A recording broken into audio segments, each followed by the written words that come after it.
Okay guys, welcome to another one of Roy's Windows 10 tips and tricks. So if you've been paying attention, you'll notice that with the April update 20H2 to Windows 10, KB 5001330, it's been causing game issues.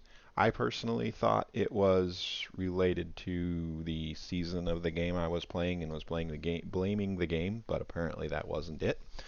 Did a little more research, and it was a combination of a couple of things. So this driver, if you allow Windows to update your NVIDIA driver, if you're Team Green, it was causing problems as well as the Windows update. So there's a couple of things you can do to fix it.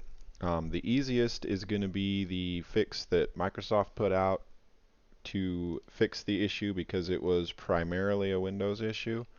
I already installed it. It did help, and I did a couple other things which helped even more. So I'm going to go into the history to show you the KB number. It's actually going to come up as an optional update in here. It'll have its own little section. Like, you don't have to click on optional updates. It'll actually have its own little area there. But it's this one right here. Get rid of those. Let's go to this one. It's this one right here, the KB 5001391. This one fixes the issues with 20H2 that were basically stealing more CPU clock cycles than it should have, causing games to, flicker, tear, freak out, lag. I was especially experiencing the lag, which actually cost me a hardcore death at one point this season. Wasn't very cool. Uh, and it was definitely, something ungame related because you could pause. The game would realize that you paused, and then you could save yourself that way, which a lot of hardcore people have been doing, playing this season 23 of Diablo. But anyways, this is the update. Install that. It helps. And then another kind of tip that I wanted to talk about today is the game mode that's included with Windows 10.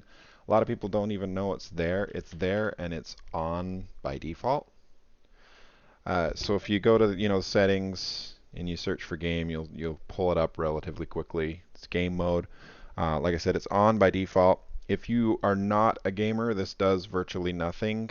So there's no real reason to turn it off unless you just have OCD and you want to see it off because you're not a gamer. Then go ahead and flip it off. It's really not going to do anything either way. What it does do though is when you are in a game and Windows detects it, so that's kind of the key word there. Windows kind of has to detect that you're playing a game. Good way to check that is if you can bring up the game bar, because newer updates of Windows won't allow the game bar to come up while you're in it. Well, never mind. It will come up while you're in a desktop, but it will show you if you have a game running. Uh,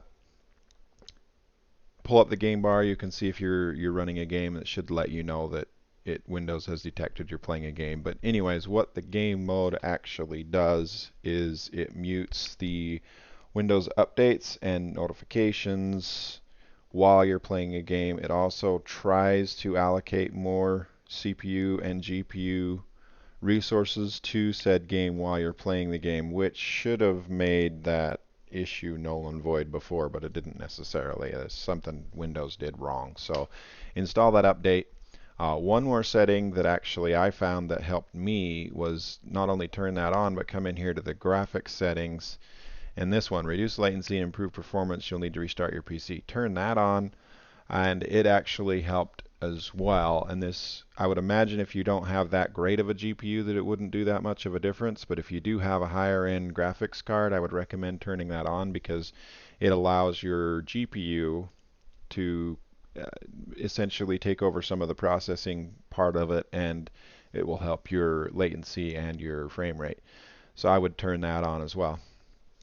And I will link the updates in the description so you can make sure that you're installing the correct one. Remember to like and subscribe to my channel, and hope you have a beautiful day, and I hope this helps you out if you're having issues gaming on Windows 10. Thanks everybody.